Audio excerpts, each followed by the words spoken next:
I'd like to show you my Camellia sinensis. This is the plant that tea that we drink is made from. Not to be confused with a plant that also goes by the common name of tea plant or tea tree, which is Melaleuca. So do not confuse those two.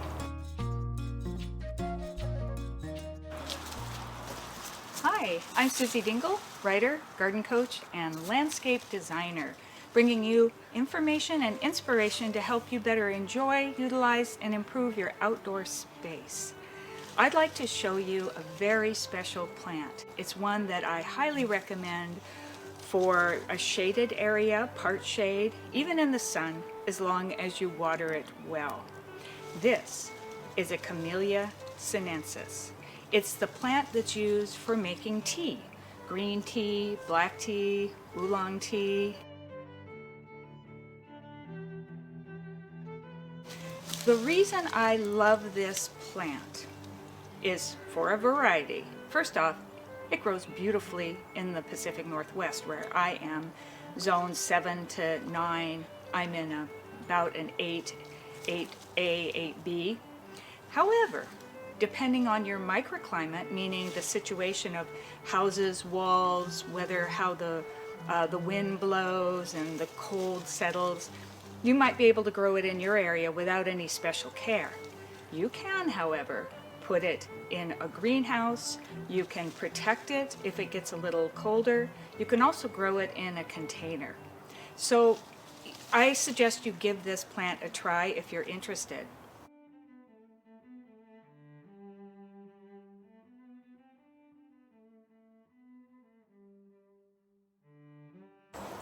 This plant needs either part shade or full sun if you're able to give it a little bit more water. It wants to be moist, well drained. It also is an acid-loving plant, so that means getting the pH roughly between 5 and 6. In the Pacific Northwest, we meet all those conditions just naturally. I give this plant an acid-based fertilizer in the fall.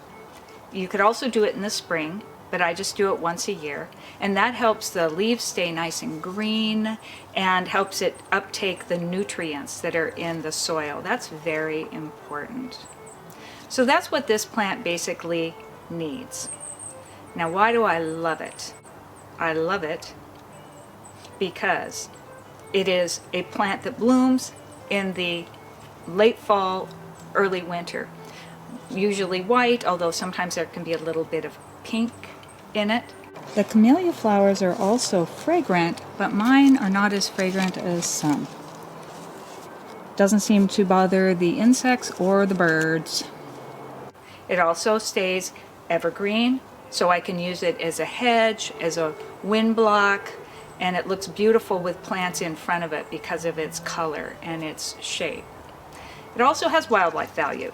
The hummingbirds in our area, the Anna hummingbirds, which are native to this area, they love it. They come starting in when it starts blooming. That's when they start coming, and they even will nest in it.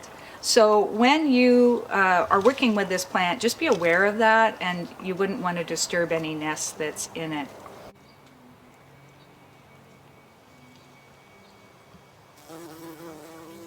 It's prunable, but I wouldn't over prune it, because camellias can take a while to recover if too much is taken off.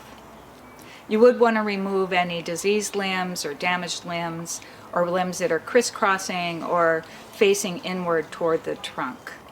Just do that anyway with most of your shrubs. So these tea plants are traditionally grown, when they're grown commercially, in a 3-foot high dome. And then it makes it easier for picking the new leaves as they're emerging. And also, I have been told it increases the volume of the harvest. I wanted mine to be in this beautiful informal shape.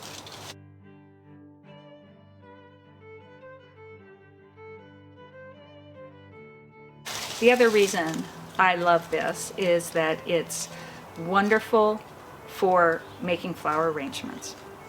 And when I cut off the stems for that, afterwards, you can attempt to root it as a stem cutting. Don't just throw it out. However, the way I like to propagate this plant is by layering it. I will go to the bottom of the plant, look for any branches that are low-lying, give them a little nick in the bark, and then push that into the ground and weight it down. And over the next 6 months or so, it starts to grow roots, at which time you can cut the plant off from the mother plant and stick your nice little rooted start into a new pot. Down there is where I layered one of the camellia branches. So let's see how that one's doing. First I have to find it. Aha, there it is. Right there. The other way you can propagate this is by taking the seeds that form in the spring, because it's blooming right now in the fall, and so you'd wait till the spring to do that. And however, you must remember that when you're doing from seed, it won't be genetically identical to the mother plant. You may end up with something fabulous, but if you want a clone of the mother plant, you would want to take cuttings, or do layering or something like that. I really can't say enough about this wonderful, wonderful plant. It's used a lot in permaculture designs, meaning that it's permanently situated in the garden, and it provides a multiple of uses. In this case, it's edible, there's wildlife, it helps block wind and does some screening. So part shade, even dense shade, you might not get as much as far as blooms go, but you'll definitely get leaves.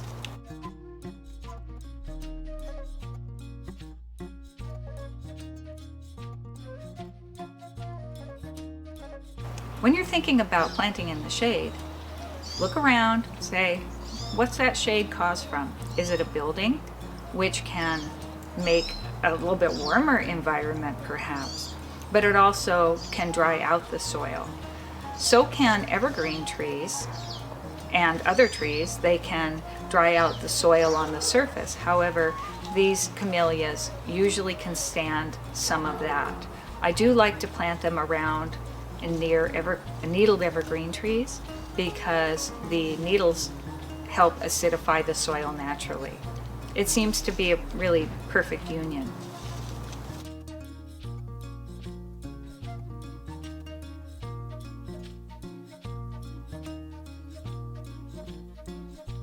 I sure encourage you to give this plant a try when you're looking for something evergreen, an evergreen shrub in your garden.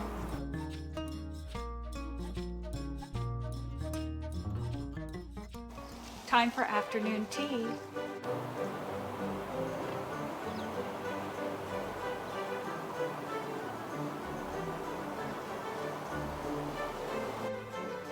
Until next time, I'll be dreaming of you in the garden. Bye.